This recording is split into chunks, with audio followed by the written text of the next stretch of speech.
editor of a leading independent Russian newspaper says he plans this week to publish what purports to be an official Kremlin strategy document outlining Russia's 2014 invasion of Ukraine.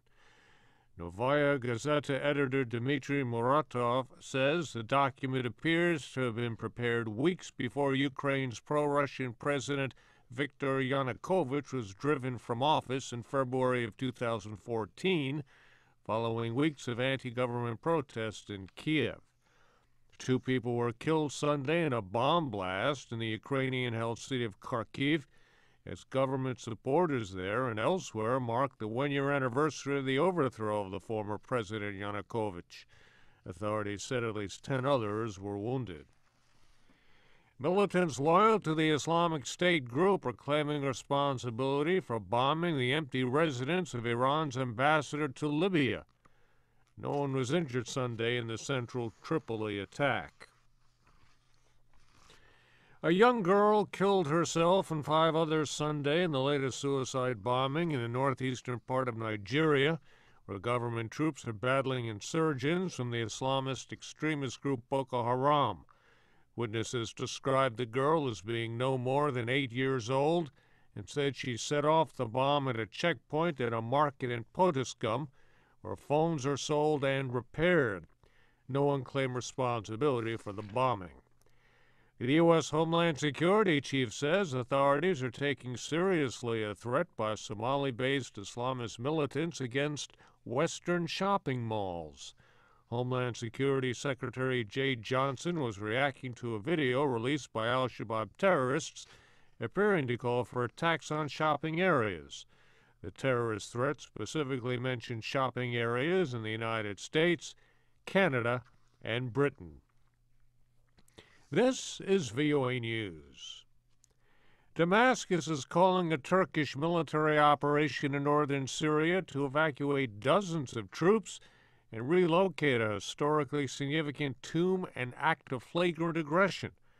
Turkish soldiers, backed by armor, entered Syria to relocate a historic Ottoman tomb and relieve Turkish soldiers protecting it. The tomb and its soldiers have been surrounded by Islamic State forces. Dorian Jones reports. Hundreds of soldiers, supported by nearly 100 tanks and armored vehicles, along with fighter jets, crossed into Syria Saturday night. The force evacuated around 40 Turkish soldiers protecting an historic Ottoman tomb besieged by Islamic State forces for months. The remains of Suleiman Shah, grandfather of the founder of the Ottoman Empire, were removed and taken back to Turkey. Turkish Prime Minister Ahmet Davutoglu described the operation as a success. He said that Turkish forces had been given a directive to protect the country's spiritual values and the safety of armed forces personnel. Dorian Jones for VOA News, Istanbul. New U.S. Defense Secretary Ashton Carter is in southern Afghanistan to review plans to withdraw U.S. troops from the country within 2 years. On his second day in Afghanistan Sunday, Secretary Carter flew from Kabul to Kandahar for meetings with Afghan leaders and American military commanders. He also met with Afghan President Ashraf Ghani, who said prospects for peace with the Taliban are better now than they've been in more than 3 decades. The grounds for peace have never been better in the last 36 years. Our approach is productive. We're hopeful, but categorical answers in a peace process are dangerous. The questions are under consideration. The direction is positive.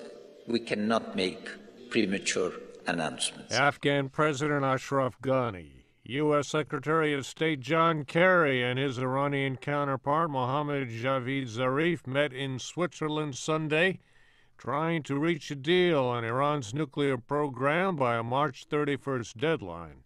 They joined talks already underway in Geneva.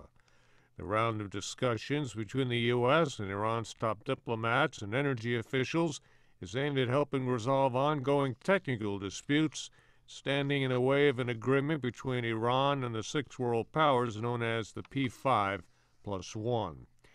Greek leaders worked Sunday on a package of economic reforms to present to the European creditors as part of the agreement to extend the Athens bailout for 4 months. The lenders gave Greece until Monday to present proposals aimed at reviving the country's faltering economy and cutting government spending in exchange for renewing the almost $300 billion in loans that are set to expire next week. I'm Ray Kouguell in Washington. That's the latest world news from VOA.